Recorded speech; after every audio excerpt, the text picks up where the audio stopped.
খুবই সিম্পল একটা কনসেপ্ট। আমি ব্যাকিং ট্র্যাকে আমার কর্ড ছিল ই, ডি, সি এবং বি।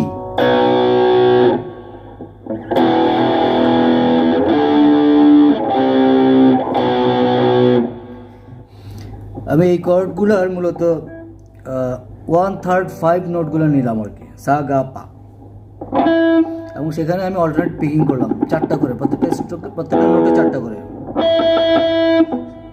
ই 3 নং স্ট্রিংয়ে 9 নং ফ্রেট, তারপরে হচ্ছে বি 2 নং স্ট্রিংয়ে 12 নং ফ্রেট, এবং জি 3 নং স্ট্রিংয়ে 12 নং ফ্রেট।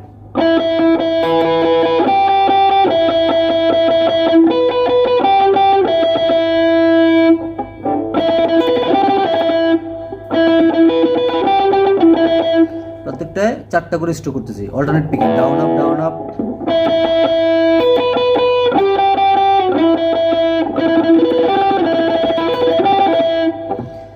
ঠিক ওইভাবে ডি এর সাগা পা। আমার প্লেইং স্টাইলটা হচ্ছে এরকম, সা পা গা সা, 1/5 3rd আবার 1।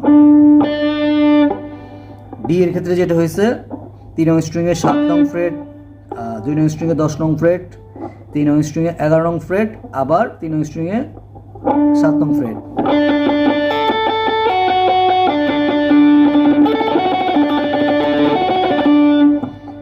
তারপরে সি কর্ড ব্যাকিংয়ে আমি সি নোটগুলো নিলাম, সি ই জি। আমার প্লেইং ক্ষেত্রে যেটা হয়েছে সি জি ই আবার সি, 1/5 3rd 1। তাহলে এখানে হচ্ছে 3 নং স্ট্রিংয়ের 5 নং ফ্রেট, 2 নং স্ট্রিংয়ে 8 নং ফ্রেট, 3 নং স্ট্রিংয়ে 9 নং ফ্রেট, আবার 3 নং স্ট্রিংয়ে 5 নং ফ্রেট।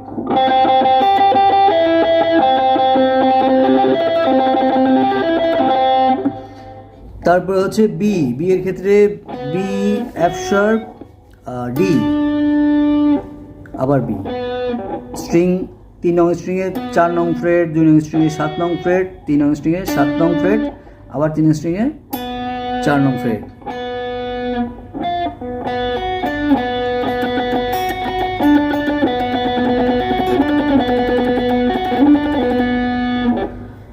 এই জিনিসটাই আমি আবার লো অক্টাভে বাজিয়েছি, যেমন এখানে ই 5 নং স্ট্রিংয়ে 7, 4 নং স্ট্রিংয়ে 9, 5 নং স্ট্রিংয়ে 10, 5 নং স্ট্রিংয়ে আবার 7।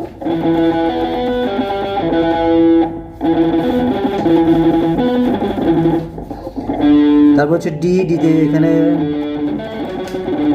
5 নং স্ট্রিংয়ে 5, 4 নং স্ট্রিংয়ে 7, 5 নং স্ট্রিংয়ে 9, আবার 5 নং স্ট্রিংয়েই 5।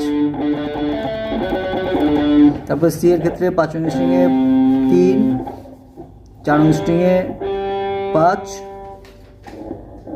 5 নং স্ট্রিংয়ে 7, 5 নং স্ট্রিংয়ে 3।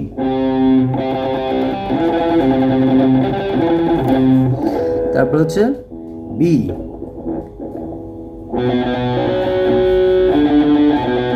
5 নং স্ট্রিংয়ে 2, 4 নং স্ট্রিংয়ে 4, 5 নং স্ট্রিংয়ে 5, 5 নং স্ট্রিংয়ে 2।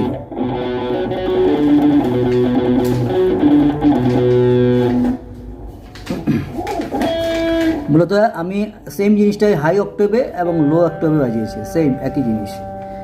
এটাতে ইমপ্রুভ হবে হচ্ছে অল্টারনেট পিকিংটা খুব ইমপ্রুভ হবে, প্লাস আরপিজিও সেন্সটাও আসবে। ঠান্ডা মাথায় এটাকে প্র্যাকটিস করতে হবে একদম স্লোলি। আপনার একদম স্লোলি প্র্যাকটিস করবেন, নির্ভুলভাবে, আস্তে আস্তে প্র্যাকটিস করে নির্ভুলভাবে চেষ্টা করবেন বাজানোর জন্য। তারপরে যখন দেখবেন যে হ্যাঁ আপনি আস্তে আস্তে নির্ভুলভাবে বাজাতে পারেন, তখন একটু একটু করে টেম্পো বাড়াবেন, 20-20 করে, মেট্রোনমে গিয়ে 20-20 করে বাড়িয়ে আস্তে আস্তে স্পিড করবেন। ধন্যবাদ সবাইকে।